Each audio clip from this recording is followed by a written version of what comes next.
Okay. Hey, so I am drawing in my notebook, or my journal, either or. I really just kind of flow with this one. I'm in the flow state. I don't really have a plan, and more of it was feeling. And that's one of the things that I absolutely love about art, specifically drawing with a pen. There's no erasing. Every line you put down is there, especially with a black pen on white paper. And so it's a lot like life, where it's about constant motion.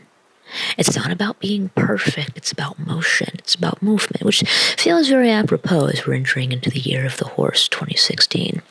So I was inspired, I think. I don't know. I was just thinking about this Bible story of Jericho. It's a really crazy story. I don't know if you're familiar with it, but there's like this big fortified walled city, and God tells Joshua, hey, you, that's yours. And he's like, ayo, what? And so with 300 men, without swords, literally with just pots and pans, they walk around the city, make a whole bunch of noise, and it comes tumbling down. The walls fell because they were obedient.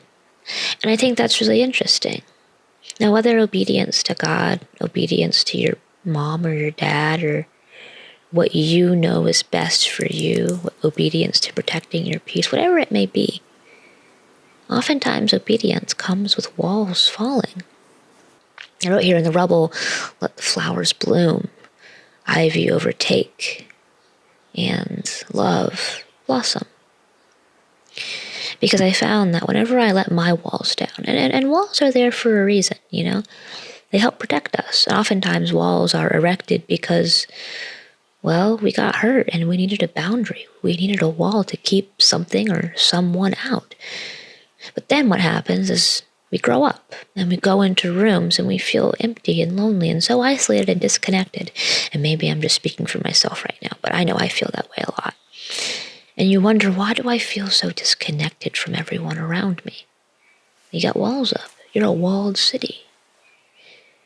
You're not letting anyone else in because you're too afraid to get hurt.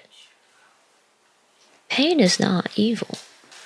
To quote Rumi, the cure for pain can be found within the pain. Oftentimes, I'll come back. Okay. Oftentimes we just have to dive into it, face it and realize either it's terrifying and scary and give it the credence and weight that it deserves, or find out that it wasn't actually all that scary to begin with. That it was Jericho. It was this great fortified walled city that all we had to do was make some noise and walk around, and it was going to fall. It's really interesting.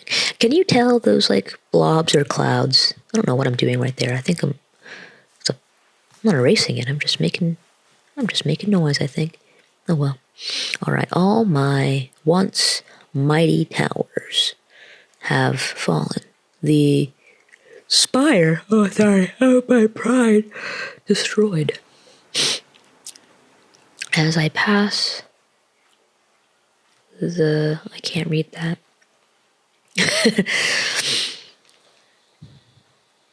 As I pass through my decimated city, I am struck with a vision of hope. Yeah, definitely a vision of hope. That's really important, I think. Hope is vital. I love ecstatic visions. It's a big thing of mine. I love just having visions, I'm not crazy. I just like seeing things. I really think that Joan of Arc and I would have gotten along swimmingly. Like, first of all, she sounds like a bad B word. And honestly, her haircut, that bob, I don't know if she actually had that bob, but in all those pictures she has that bob and she's rocking the bob. And I just feel like, I don't know, a girl who sees God in a field and is motivated to like fight the world for her country is kind of cool, kind of hot. Not gonna lie. Anyways, this is kind of how I see having a vision. It's like all these smaller eyeballs and perspectives and views kind of merging into one large perspective and view, Like, things are never invented, they're merely revealed, I believe. Kind of like math. So yeah, that's what I did, that's what I drew, and Thank you for sitting and watching. I hope you had a good time. I hope this inspires you to actually draw something. It doesn't have to be good. It can be really bad, actually. And honestly, I think if it's bad, it's better. Yeah, better is bad. I mean, bad is better? Question mark. Maybe that's not a good mentality. But when it comes to art, I think so. Make mistakes. Get out all your bad drawings. And maybe find out that they're not all that bad in the first place. Okay, bye.